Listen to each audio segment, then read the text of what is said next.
Hello, everybody, and welcome back to another Kathmandu Coast to Coast podcast. Of course, the podcast designed to help all of you people out there get from the west coast of New Zealand all the way across to the east coast in the weekend of February by running, biking, kayaking, doing all those fabulous things across that fabulous countryside. Season number 6, episode 3. Richard Greer, welcome back to another Kathmandu Coast to Coast podcast. Good job. I do look forward to the Coast to Coast podcast. It's been a few now. You've done well to count those up. 6 seasons and 3 episodes deep of chatting all about the Coast to Coast. So, looking forward to this episode today. What's on the cards today, Angus? Well, I was just thinking there, it is amazing how each episode we get through, you can always find something new to talk about and something else to reminisce on that's always just a great friendly reminder to everybody. A good hot tip somewhere along the line. We are, I suppose if we're at episode 3, that means we're another few weeks closer again to the big dance, right? So, and we are October now. So, mate, we must be starting to need to get organised almost, start to get some training happening. Yeah, which is a very good question. So this time round for season number 6, we've got a team in, haven't we, Angus? So you're lining up for a bike ride. I'm going to do a run, and hopefully we've got a kayaker that's joining us as well. Well, there's a bit of negotiation still to happen here yet. I'm still to get my head around that we've got sorted somebody's running off the beach for me on day 1. And so I don't have to do that bit. Good, tick. Okay, good. Well, and then I'm still to get sorted. That's right. Oh, it's still to get sorted. Oh, it's not sorted. Okay. I'm sure that was in the fine print of my contract. And then I was also thinking that you do something on day 1 and do nothing on day 2. Oh, I've got a run to do on day 2 as well, though. Oh, you're going to run to the boat. True that. Yeah, 1K downhill. I'm really looking forward to that. Good. Can't think of anything worse. We'll cover off downhill running later on, will we? That's good. That's perfect. But I sort of get the long end of the stick here, I feel a little bit. But well, you do. You're the glue that holds the team together, aren't you? Maybe you're not the glory. Well, the mountain run's about that, and the paddling there's a big part of that. But you're just a glue that sticks us together. So really need a big shift from Angus Petrie. So tell us about your training. What's been happening recently, Angus? Well, I think last podcast we'd just come back from 4 days in Whangarei, I think, when we did the last one, I think, was it? And that was kind of boot camp, and I came back and I was all excited and we were all into it. And then I just got busy at work again. And then I got crook, and you can probably hear it in the voice, and I'm still coughing away there. I'm still holding on to that lingering cough. So I sort of was 3 weeks off the bike, really. All but nearly 3 weeks off the bike. And then last weekend I decided, bugger it, I'm sick of sitting inside. I'm going to go and ride my bike. May not have been the best thing. Still suffering pretty badly with the cough and things. Need to weigh up whether that was actually the right call or not, really, in the end, whether it was a bit early. And then did nothing again for a week. And then this weekend, would you know, in typical me fashion, a couple of mates are like, hey, we're going to ride from Christchurch to Harwood and back on the gravel bikes. Would you want to come? Sure. What a good idea that sounds. So we poked a couple of 100 Ks into the legs yesterday on that ride. So that was good. That was just a good old fun day out in the saddle. And then a quick spin this morning. I don't really think probably that a couple of 100 kilometres of gravel are probably the most coast-to-coast specific training I could probably do, though, Rich.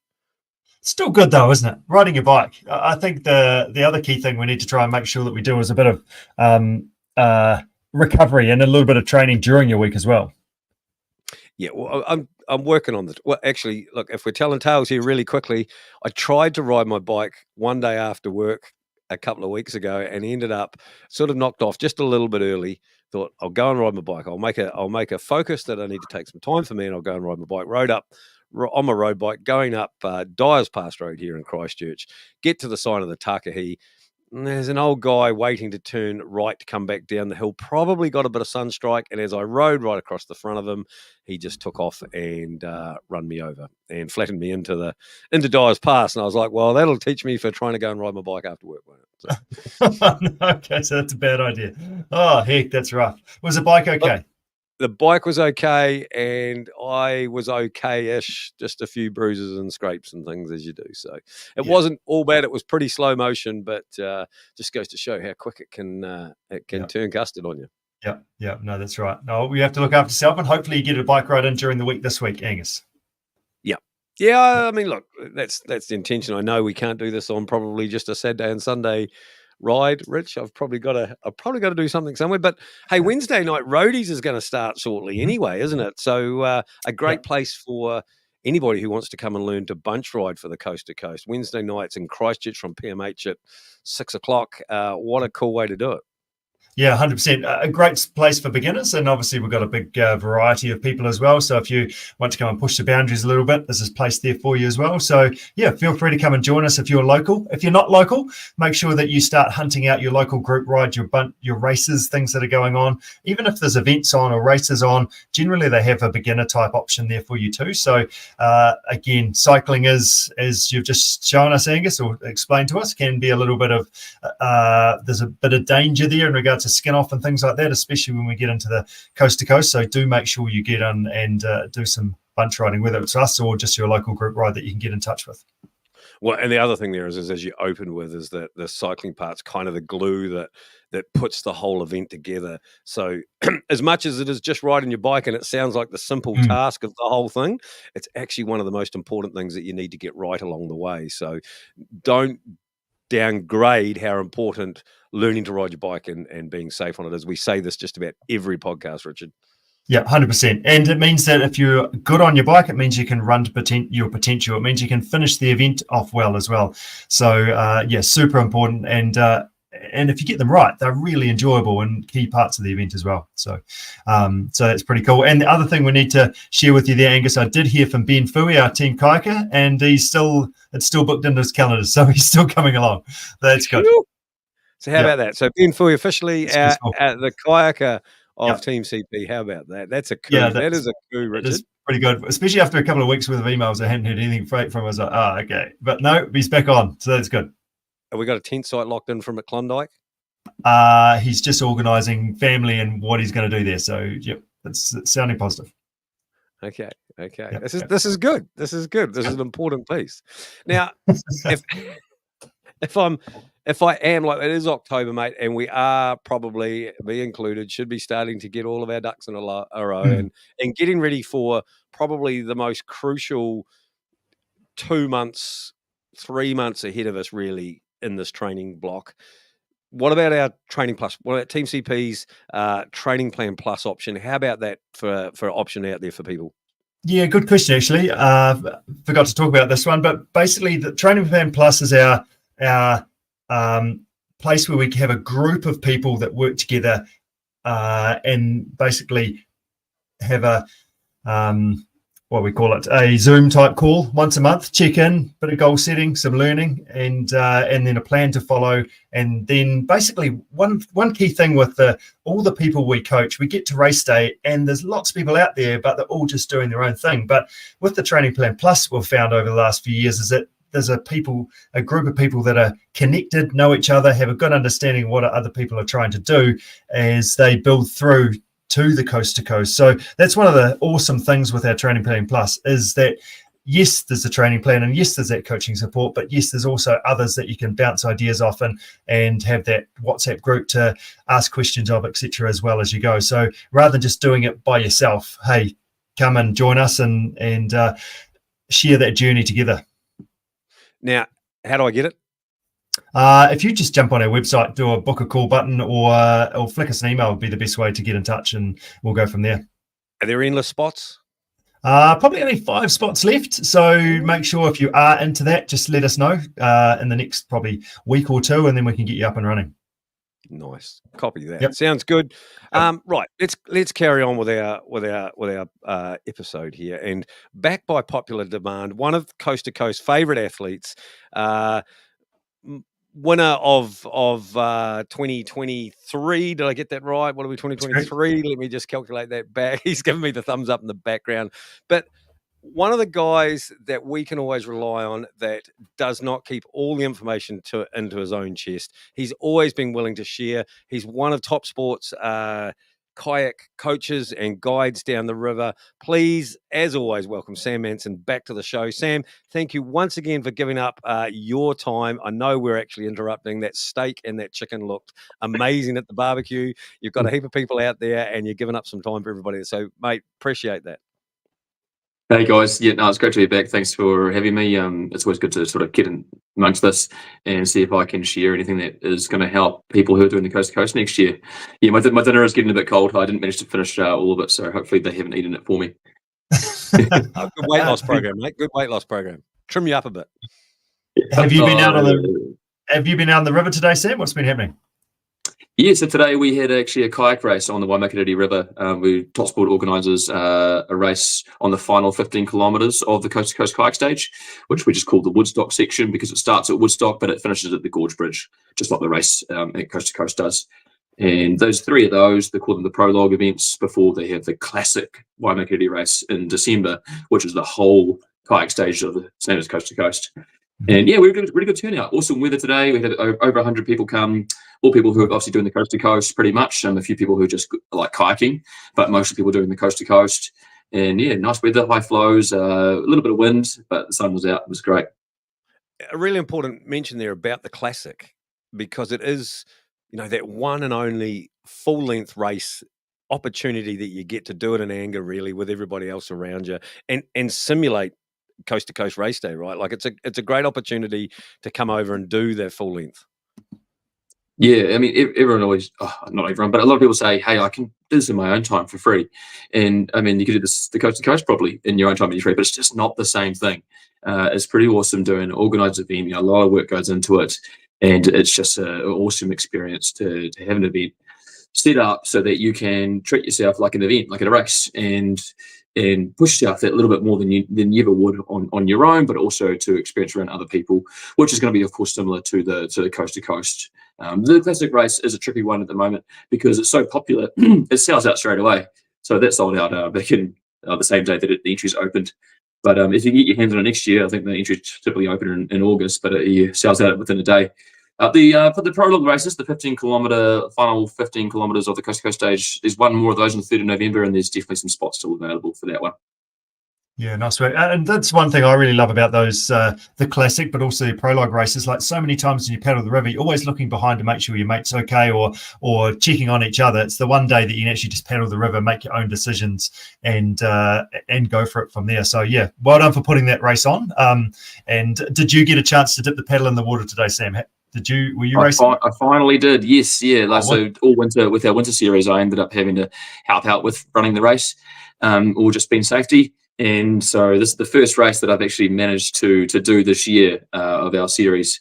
So I'll start to get into the race boat and send it and not have to worry too much about safety. Of course, you're still like a little bit safety conscious when you're racing. Like that's important. You want to be completely 100% race mode. But yeah, definitely sent it down the river, and it was great just to open up the throttle. And how did you go? Yeah, that's what I need to know. Yeah. No, it was a good race. So we had a really tight race at the front. There's four of us in the end that ended up together with about 2Ks to go. It was Steve Armstrong, Ben Keys, and James Munro. And Steve Armstrong has won the classic race. James Munro, who's been actually in the sprint team CRNZ up in Cambridge for a while now, he's also won the Waimak Classic. And Ben Keys is a renowned surf ski paddler who's won some pretty big races like the King of the Harbour up in Auckland. So some really tight racing at the front end today. It was pretty cool. With 1K to go, they were still there, all of us together.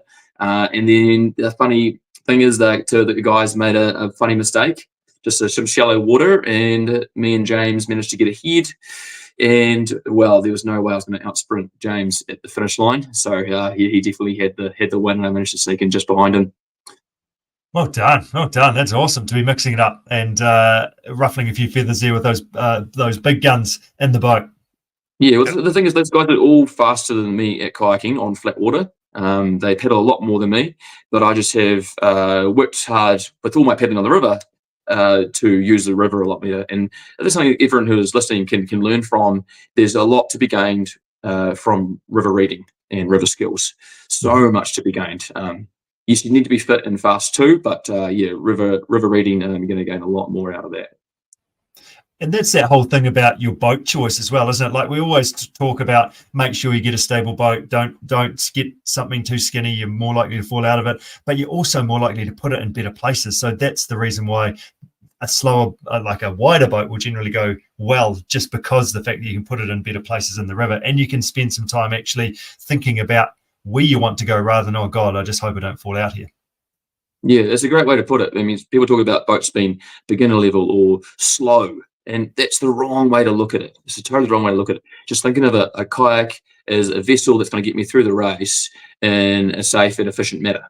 Yes, of course, a lot of people are competitive and they're trying to get fast times, but to get that fast time, you need to, like you said, get into the good lines on the river and be confident in that, and also not fall out. So if you are in a boat that is just above your abilities, and that might not just be because of the way you're born, it might be just the time management you've got. You know, you've got busy lives, you've got other commitments, so you're just not able to put the time in to improve the skills, and that's totally fine. But you also need to respect your boat choice based on that. And so don't compare it. Hull speed is certainly useful, but if you fall in, hull speed is no good to you. So finding the appropriate boat, so totally important. Yeah, good work. So we've talked about racing and paddling down the lower Waimak and giving it heaps. How important is actually doing a spring event when we're thinking about coast to coast in February, from your perspective, Sam? Well, kayaking events, certainly you'll need to experience what it's like to be around other people. Do you mean like kayaking events specifically, or multi-sport events? Just multi-sport events, any event really, like running events, biking events. It's all important, isn't it? Like actually you learn being under a bit of pressure, like it's putting your toe on the start line, and how does my breakfast sit, and a few nerves and those sorts of things as well. Oh, 100%. Yeah. If you haven't had a chance to practice like simple thing as your breakfast before a race, as well as the race scenario, the race nerves, your strategy throughout the race, what's your pacing? How hard am I going to go? That's a great question people often ask. Hey, how hard should I go in this race? Well, let's go get stuck in and send it and find out what your limits are. Yes, there's other ways of measuring, like say heart rate and power and whatnot, but why not just do a race and just get a feel for it? So yeah, there's definitely times, even though I've been racing for about 12 years now, that if I haven't done a race for a while and I just jump into one, I might make actually a bunch of mistakes that I have made in the past, or I might actually get a big shock and find it suddenly significantly harder than I thought it would be, just because I haven't done one in a while and I've forgotten some of the basics. So just by doing these races, it's clearing the system. It's reminding you of what racing is like, or at least teaching you for the first time. And you make some mistakes, that's great, because you're going to learn from those. And coast to coast, which I assume for most people listening to this, is your A race, and that's the race where you're going to try and minimize the amount of mistakes you're going to make. And of course, that might be as simple as what you have for breakfast, because it might not have worked at the previous event, so you tried another event and that breakfast did work. And then perhaps your intensity with regards to how hard you push yourself, you might have got that right, hopefully, or at least closer to getting correct by coast to coast. And so there's so many things, and then of course equipment and race nutrition. There's so much to learn from a practice event. Yeah, nice. Just speaking of intensity, do you measure your intensity whilst racing the longest day? Do you use a power meter? Do you use a heart rate monitor? How do you do it, or is it all just by feel on race day? There's definitely a certain amount by feel. The first half of the race are probably measured by numbers a little bit more, just sort of. And the main thing I'm measuring with regards to numbers is I set myself a bit of a threshold, a ceiling that I'm just not going to cross, or if I do cross it, I'm going to dial it back as quickly as I can. And that'll be heart rate or power on the bike. I just know from the season of training and racing that what my basically limits are in that particular time for heart rate. So I'll run off the beach. It might allow for a little bit more because there's some tactics involved with that. I'm willing to sacrifice a bit of my body to make sure I get into the bunch. Whereas there's no way I'd hold that heart rate later in the day, or especially on the mountain run when I'm going more individual. So that first run on the beach and that bunch ride, I definitely am sort of having to manage myself a bit more carefully, because I am at the mercy of some people around me, and I'm having to go a little bit with them. But once I'm on the mountain run, absolutely far, far more strict. with regards to my pacing, and that I have a heart rate ceiling, and of course, because I'm trying to win, I'm going to sit right on that ceiling, as close as possible to it. Interesting question there, because what you say about becomes a bit of an individual race. So for a lot of people that are listening, it is an individual race, right? And they're just there. Most people are just going to be there to try and complete this thing and make sure that they get themselves there. And they're probably not really worried about who's around them. But for you, where does it become an individual? Is the start of the run? Is that where it becomes an individual race, or if you end up there, because like as you're in the bunch on the bike, it's kind of like, I'm going to stay there. I'm going to stay with these guys. I'm not going to let them go yet. If we start the run with somebody, are we chasing them, or is that about where it becomes, no, that's it, I'm on my game now? Well, from the start line, you're sitting there. Standing there at the start line, and you're thinking, this is my race, and I want to have the best day I can possibly have. And so it's individual right from the start in that aspect. You're just trying to have a good day for you, and that's selfish, but that's the way it is. When you are around other people closely, though, you do work a little bit with them. So even though it's individual race, like you certainly have to work with the people around you a little bit. I guess even on the mountain run, I am a little bit working with the people around me. Sometimes I don't want them near me because they might follow my secret line. But then they have to push you to. I'm not usually at the front on the run, and so that person with me is actually going to help me to push myself to stay with them, or to stay around them, and to perhaps keep an honest pace when things get a little bit tougher. The bunch ride, you have to work together a little bit because you have people behind you who might catch back up. And I also want to get a fast time for the day. So I don't want the bunch to go slow. I want to finish. So I want the bunch to go as fast as possible, because the faster we go, the sooner we finish. So it is definitely still working together to a certain extent. I certainly am not someone who's going to sit up in the bunch and make everyone do the work for me, because that's not going to help anyone, and I don't think that's fair. I know that you can do that, there's no rules, but I think from the ethic point of view, it's nicer if we work together, because we all have the same objective, to get to the finish line as fast as possible, and we all want to do the minimal amount of work equally. So it's nice if we just even that out. Yeah, is there anybody that does? Is there anybody that does sit in the bunch and do nothing, Sam? What's the inside goss here? It changes year to year. It's usually someone you don't know, or someone new, newish, or perhaps someone who's probably going to end up in like 15th place. But yeah, it's the worst case scenario is someone who's in the top 5, and that really sort of grinds your gears. Doesn't happen very often.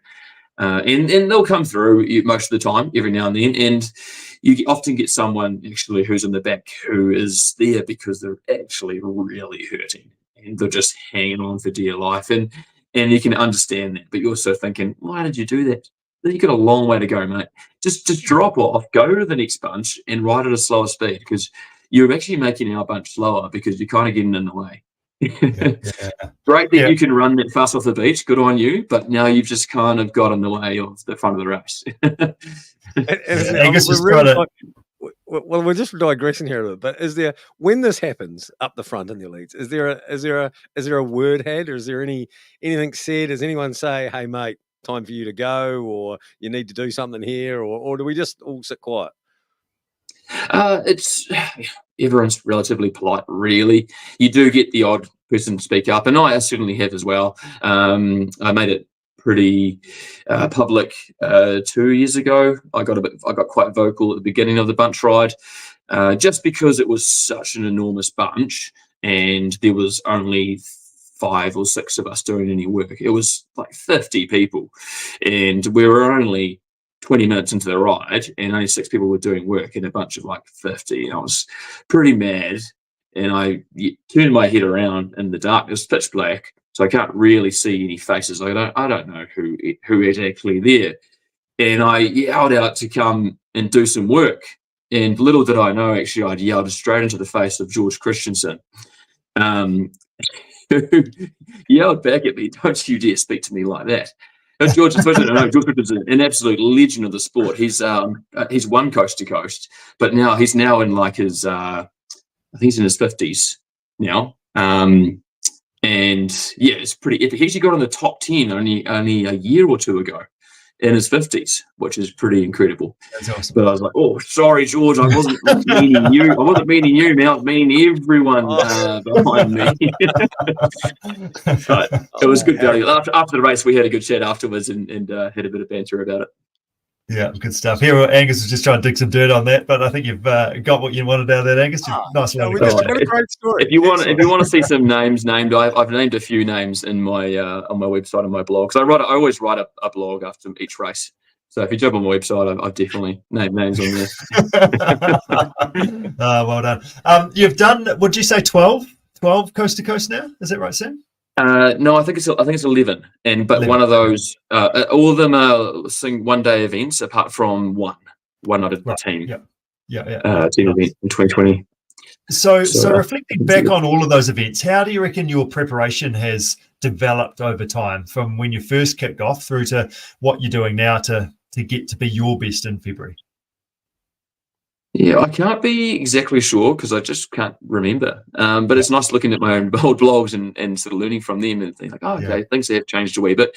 But I suppose some things have been simplified, some things have been tidied up, making more professional. Say, for example, the drink system in the kayak stage. Man, I used to have a pretty rubbish drink system in my kayak. And I also used to have a pretty rubbish kayak. So just having good quality equipment that isn't going to break, isn't that old, like if you start buying really old stuff, it's probably going to break on the day, and it's just not worth it because, I mean, you end up having a crap day and you've just spent all this time training. So yeah, having good equipment definitely makes a difference. I know it costs a lot more, but it's just, it makes a bit of a difference, having a good quality kayak or bike, a pair of running shoes. I certainly now, apart from actually this year, I normally have a relatively new pair of running shoes. And this year, I didn't actually have a relatively new pair of running shoes. It was a well-worn pair that I'd actually used at the previous year race. That was that old.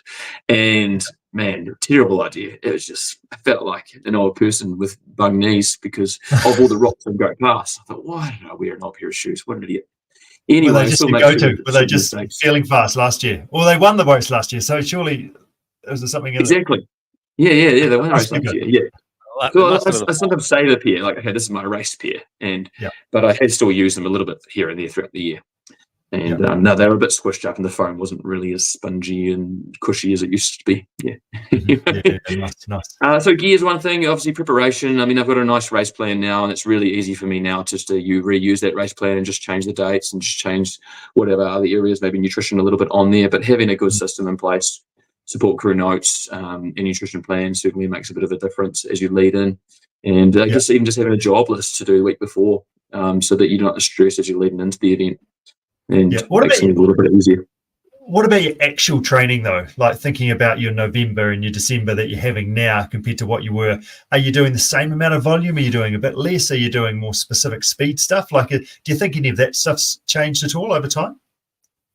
Yeah, good question. I actually have everything logged in Training Peaks from day one, even though I didn't have a coach for my first 3 years.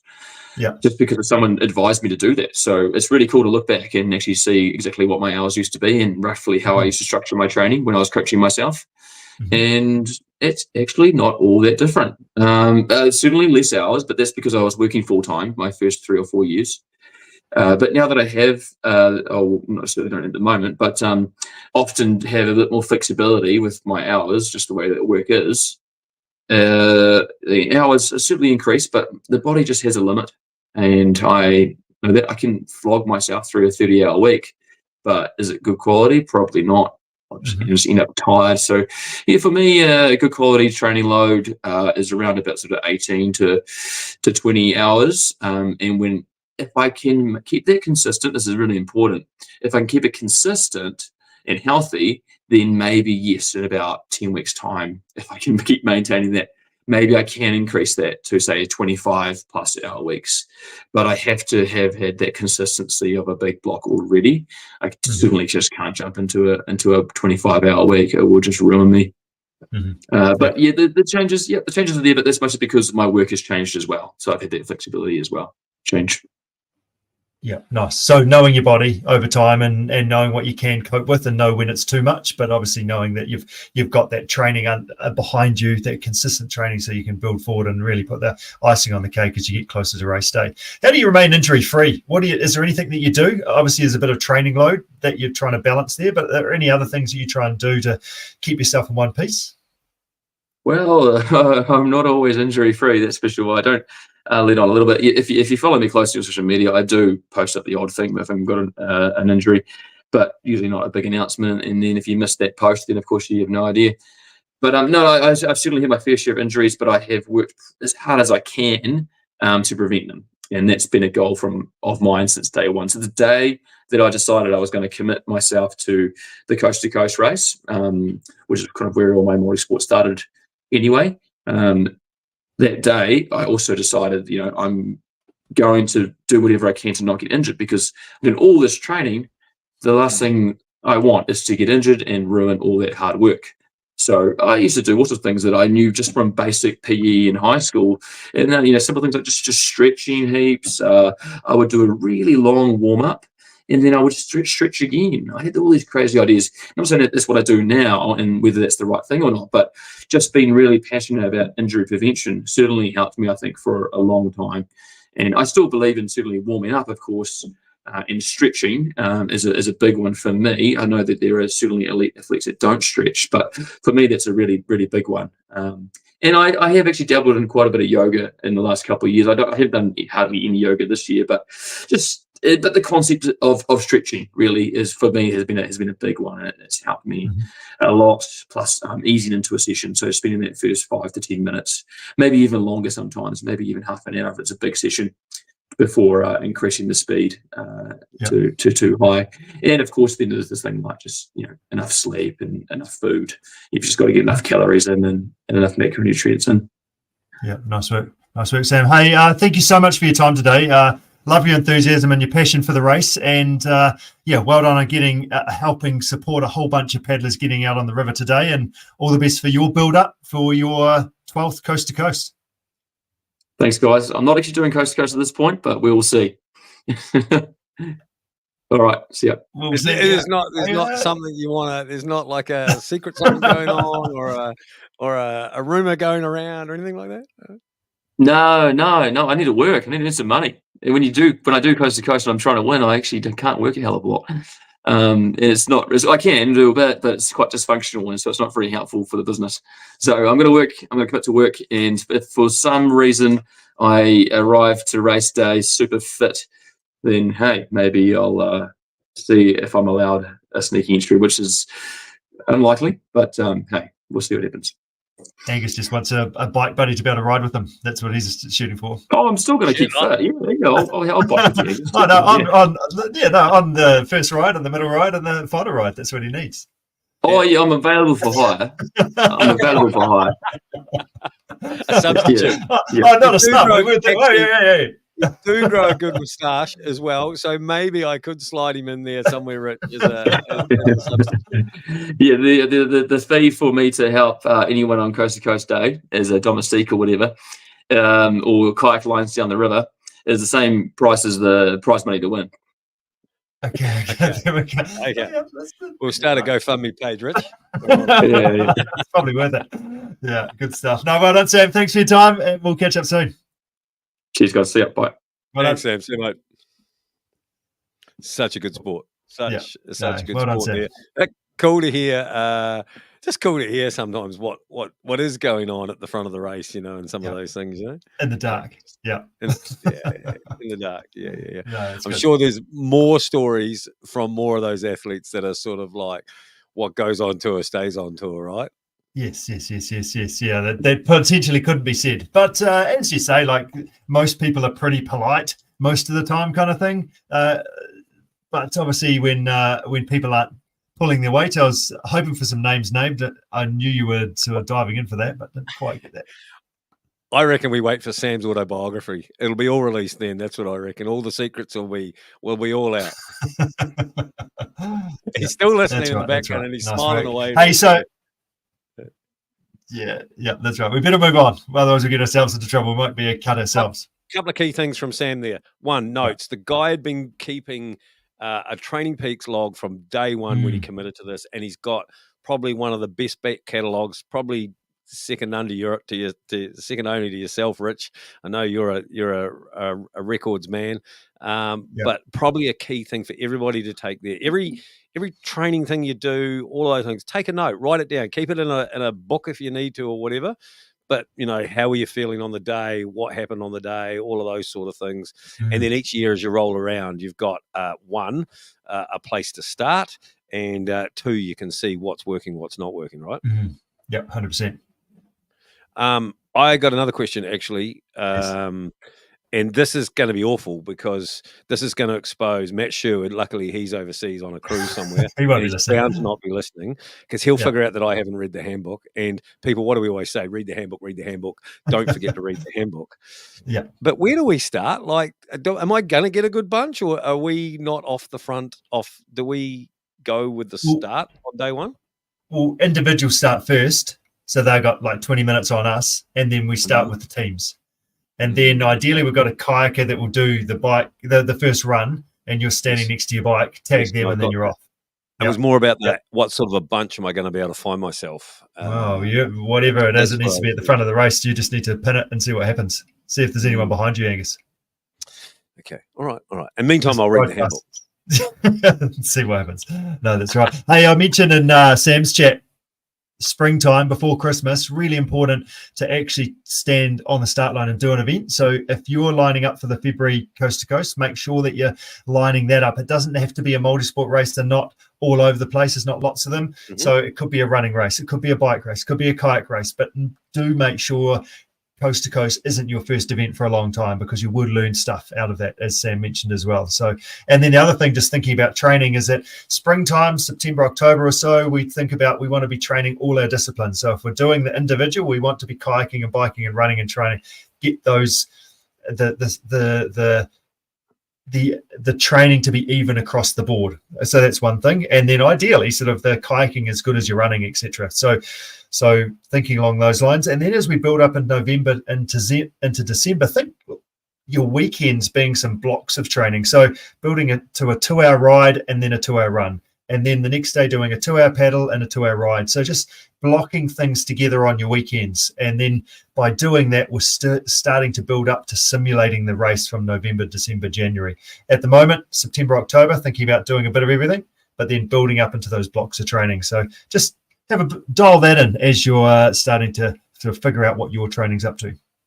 And I think when you race, I know I do, because I'm a faffer, and I've got to takes me an hour to just get ready for a normal bike ride, because I've got to faff around with everything, But racing makes you think about all the things that you actually need for that day or that race or whatever, It actually makes you go, okay, I need this, and this, and I've got to have this, and this, and it's just good routine and practice to say that, to make sure that come race day you've actually already thought about, shit, I know I need that. And I agree. I think standing on a start line, going through that whole process, because every elite athlete that we've talked to and everybody else all have nerves, all have things going through their head on the start line, and it's good to go through that motion and process as well along the way. Yeah, 100%. Absolutely. The other key thing I wanted to talk about was some coast-specific running. So we talk a lot about that, and those that have been there and done it and been over Goat Pass will understand it. But there's nothing like it anywhere else, basically. Like even in Canterbury, the only place that's like Goat Pass is Goat Pass.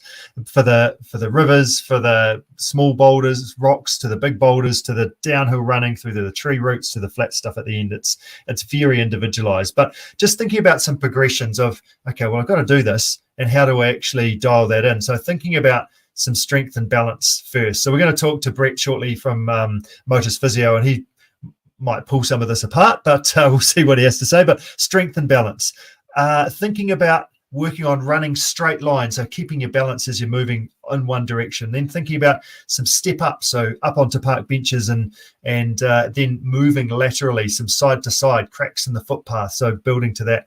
And then thinking about point number 3, some rock hopping, thinking about, I don't know, maybe 50 to 100 meters along the rocky foreshore down by the down by the sea, etc. So pick 50 to 100 meters and then actually just do that same section a few times. So after 5 or 6 times, you'll get to know the rocks that are a bit wobbly and the bigger ones and the slidey ones. So, and then look to just sort of increase your pace as your confidence increases, and so making bigger strides from rock to rock.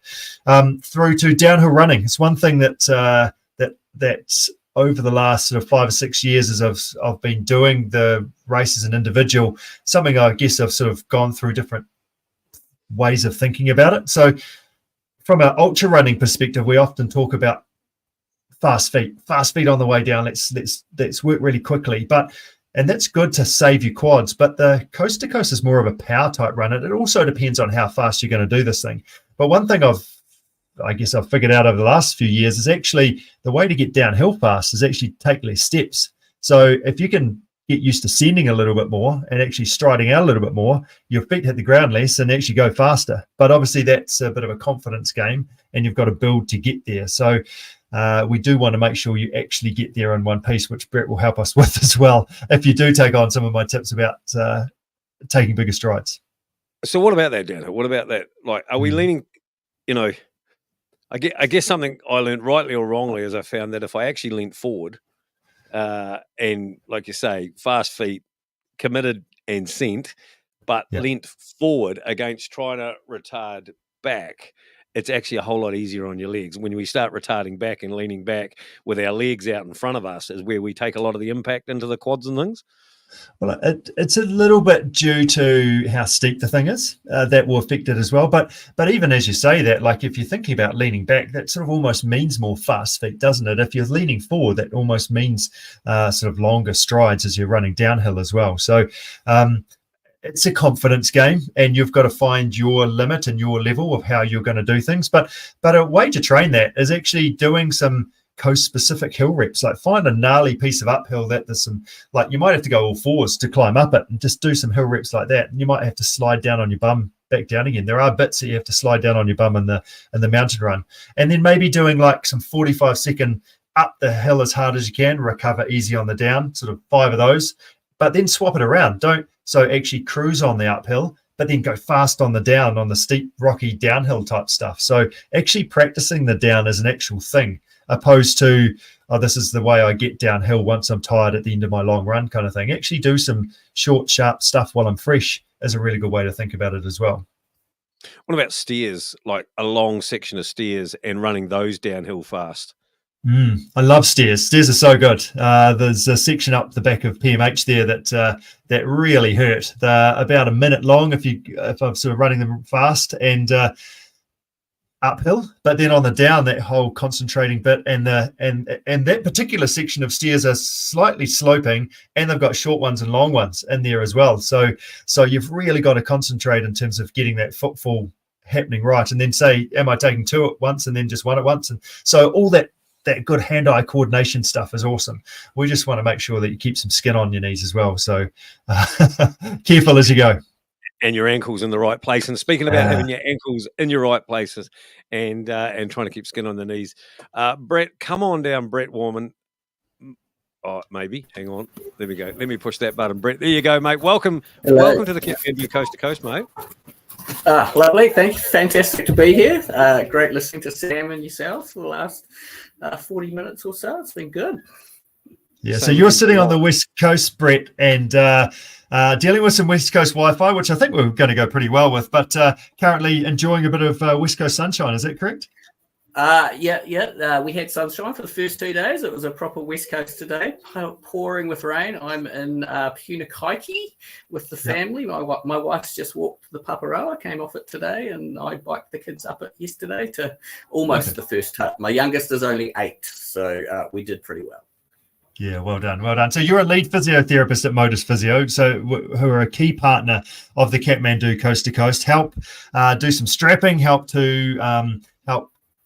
basically make sure people are in one piece and get to the start line and succeed with their goals. So you guys have a big job within the Coast to Coast build-up, but then also support athletes on race day. Do you want to just quickly talk us through what is some of those athlete support stuff across the event that you guys actually do? Yeah, so look, we're here for the injuries, so hopefully we don't have to see you at all.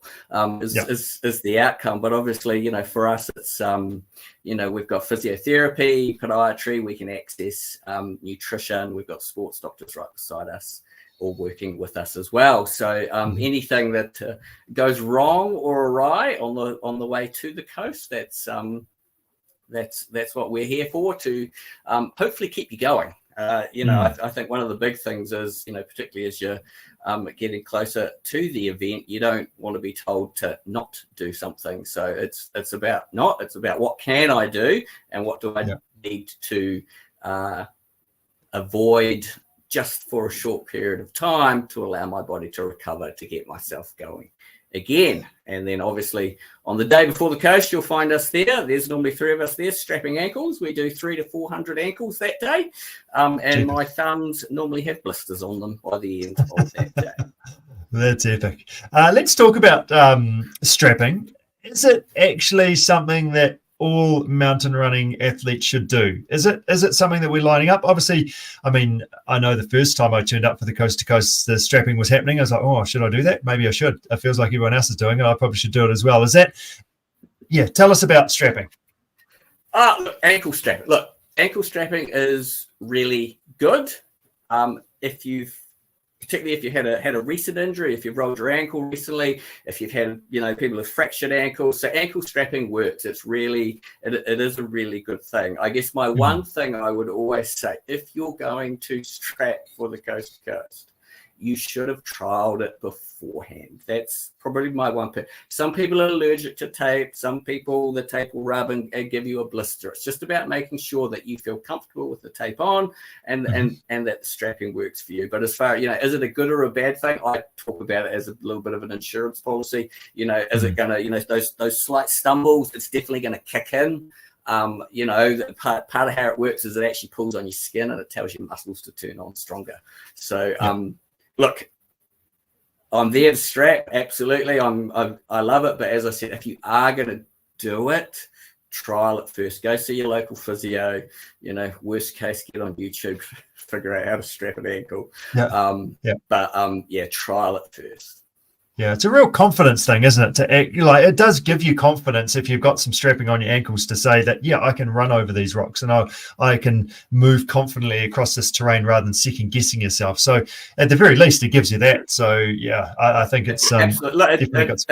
As I said, you feel it kick in. It's great. I walked the route burn a couple of years ago, and about 20 minutes in, I rolled my ankle. Okay. Strapped her up. 3 days later, we're still good. So, it works. It helps. Actually, I felt a lot more secure after that. So there you go. Yeah. Perfect. Good job. So what advice would you give to coasters? We're sitting here in October at the moment to actually make it to the start line of race day. Ideally, probably not seeing you in the first place, Brett. Yeah, the best case, don't come and see us. Worst case, come and see us.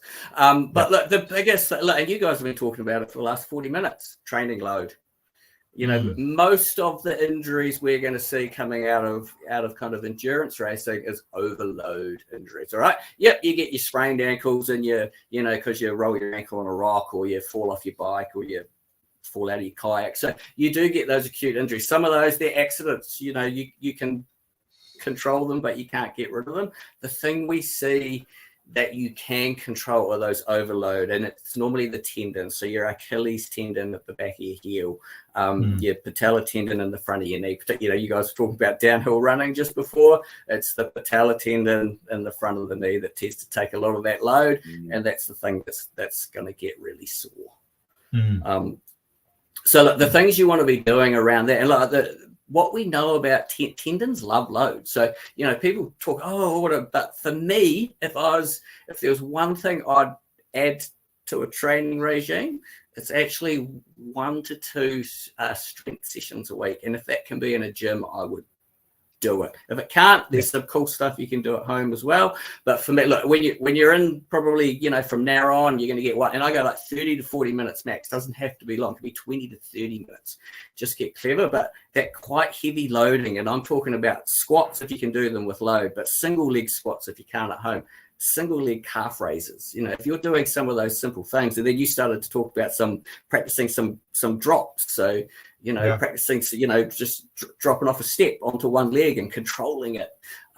It's getting that load because your tendons love it. Like it's where, people think, oh, I've got to rest. But no, actually you've got to, you need to get in there and actually load those tendons up, not overload them, but load those tendons up. And that's what's going to give you that little bit of sort of security as you start to really increase your training load. In terms of that load and those gym sessions, or even just some single-legged calf raises, for example, are they best to be done on days we're not running? So therefore not overloading them because we're doing them twice a day. Like, what are your sort of guidelines or thoughts there? Yeah, look, it's an interesting. You can, depending on your level of training, you can do double sessions in a day. You might do a morning session for your strength, and then you go and train in the evening. So it depends on the person. It depends on your level of training. So for me, there's no written rule around, oh no, it should be on your off days. Like, if it can be on your off day, absolutely.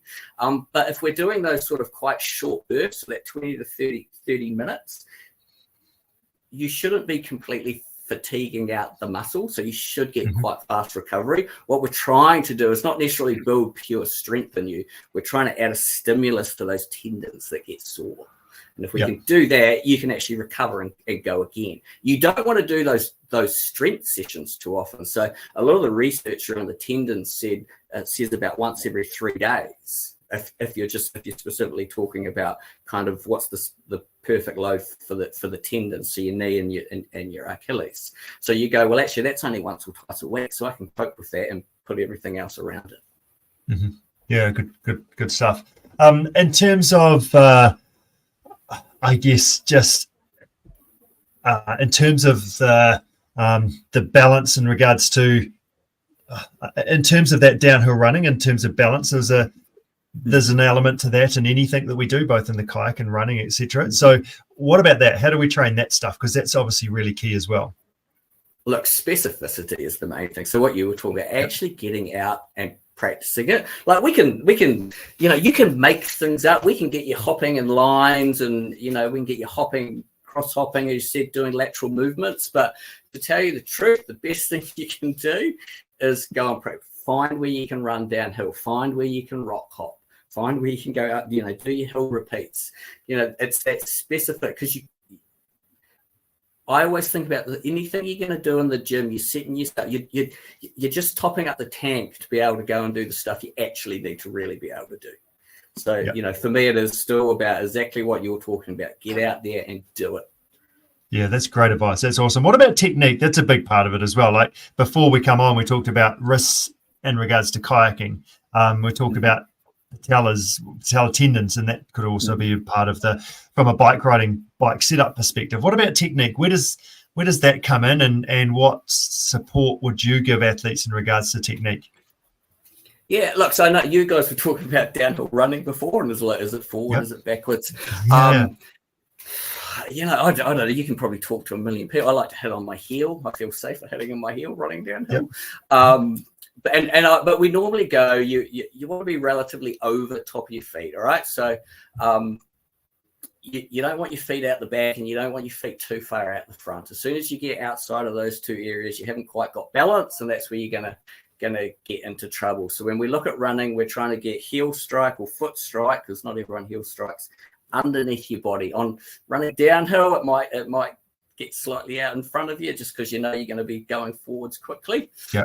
So that would probably be one thing with running. If you're having issues with running, if you're getting sore feet, if you're not right, come on in, see one of our podiatrists. They're going to video you. You get biomechanical analysis, look at how you're running, make sure you're in the right shoes. Talk about footwear. You need to be in a pair of off-road shoes. Do not wear a pair of road shoes on that run, please. All right, you need some big chunky, so I call them my four-wheel drive shoes. You need a good bit of base on there so that you got a bit of grip. Look, same on a bike. I know I'm not set up properly. I get numb hands on my bike currently. I need to do something. All right, so same thing again. Get a bike fit if you need to. you're going to spend a fair bit of time on the bike. If you're not right on it, you can look stuff up online. Come in and see us. We've got a girl, Megan. She's a ex-UK cyclist in at Sports Hub on Morehouse there. She does bike fit, so you can come in and see us. Or, there's guys around as well. Ant Chapman, of course, does it. Yep.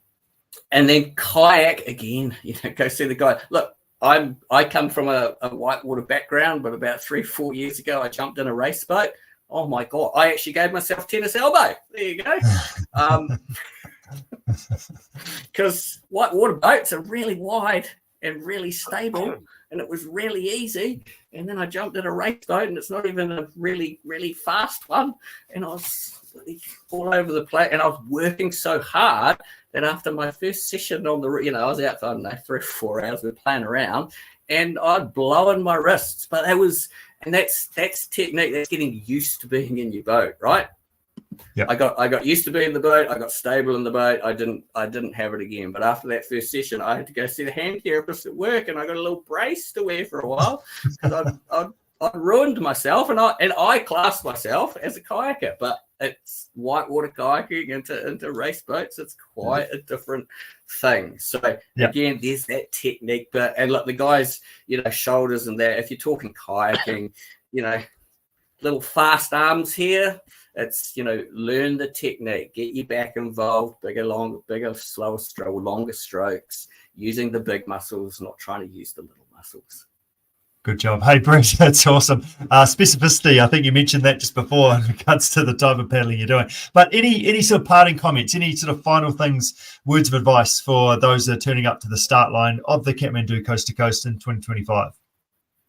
Oh, look, I think it's around getting the right advice, making sure you do have that training. As I said, it's that for me, we've talked about injury, but it comes back to training.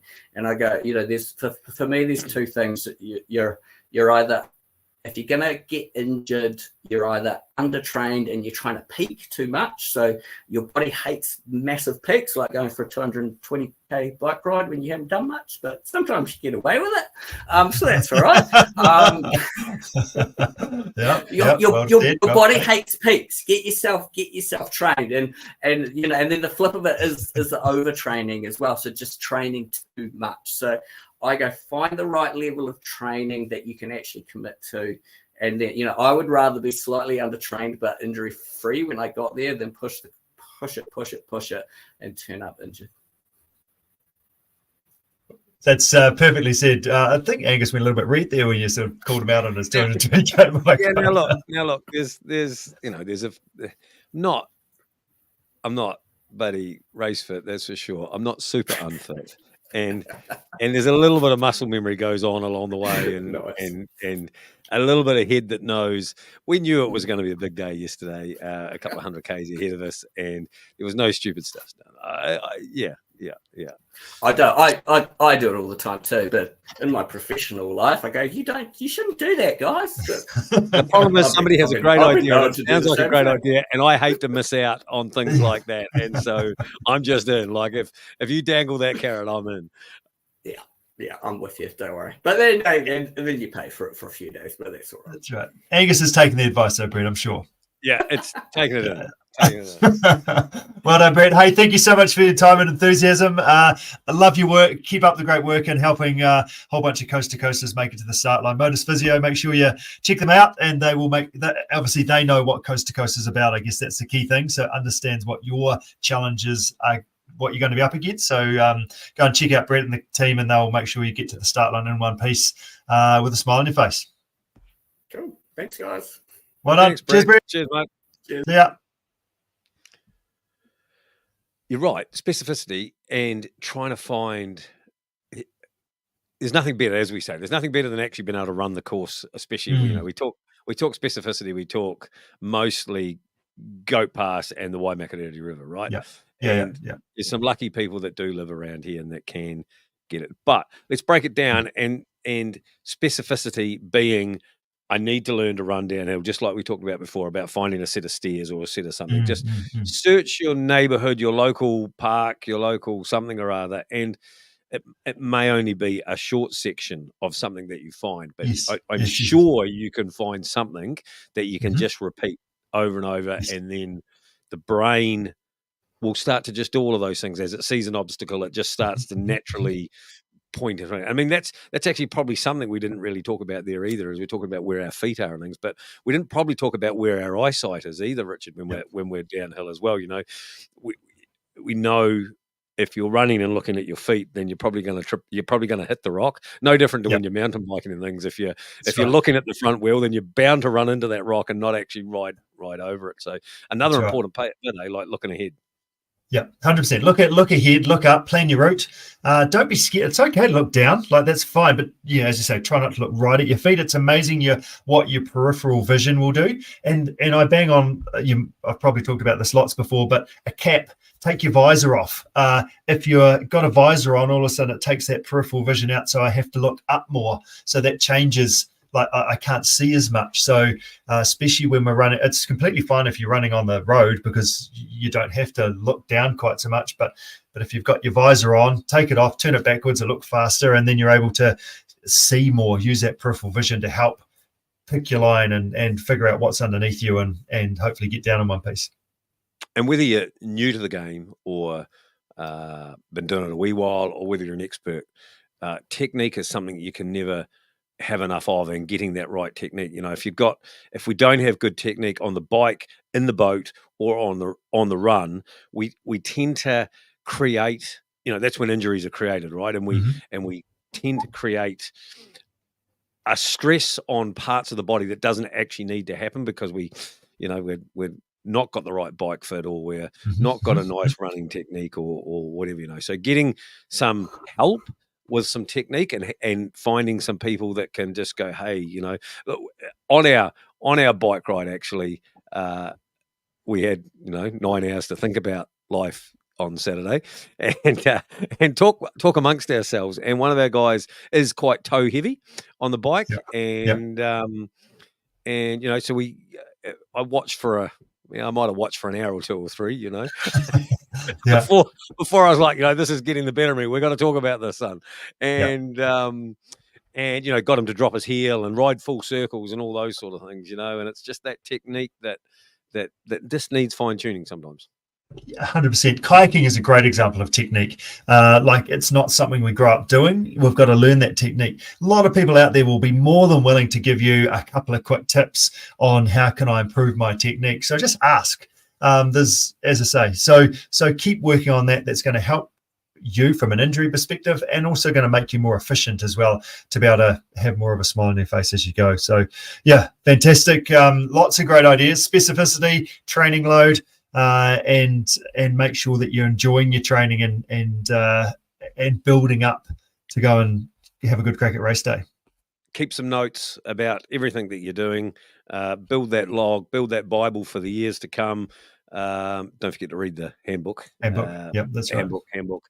And just make sure now is the time, like you said earlier, Richard, now is the time if you're doing it individually or even as a tandem team, is to be doing a bit of everything. Right now, you need to be starting to do a bit of everything and really starting to build each one of those up. Absolutely. If you want extra help, Training Plan Plus, make sure you sing out, jump on our website, do a contact us, and we'll be in touch about that. But enjoy your training. Go and have some adventures. The weather, the daylight, hopefully if you're in the southern hemisphere, that is, daylight's going to be getting more and more. If it's in the northern hemisphere, hopefully you're trying to figure out how can I be specific to this race whilst the days are getting shorter. But make sure you enjoy your training. Any questions, feel free to sing out. And until next time on the Kathmandu Coast to Coast, Angus? I don't know what. I felt like you were leading me in to say something there, and I was going to do, but I thought I'm sure you're probably going to say something good. But go and get some consistency in your training. How about that? Yeah, how about that? That's a great way to do it. Look, just get out there and, like you said, enjoy it. Do something. Get some training in. Listen to our back catalogue. It's going to be a great summer. It's going to be a great Kathmandu Coast to Coast when we get to it next February. Our job is to help you get there in the best shape that you can, and we're privileged to be able to do that. So thanks again for tuning in. Thank you for being a part of this journey along the way, allowing us to be a part of your journey. Like you said, Rich, until next time, we will see you then. Cheers, team.